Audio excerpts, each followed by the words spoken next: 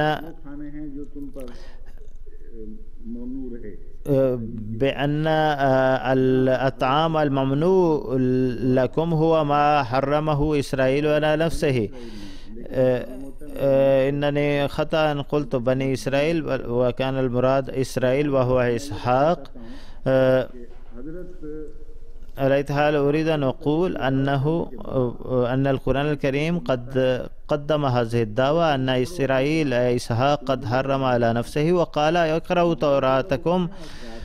ومن علم هذا الأمر النبي صلى الله عليه وسلم. إن الآيات النازلة في المدينة توضح بأن النبي صلى الله عليه وسلم لم يتعلم شيئا من أحد من المدينة، ولم يعلمه أحد، ولا أحد من هؤلاء كان يقرب النبي صلى الله عليه وسلم، بل كانوا يعادونه. فلا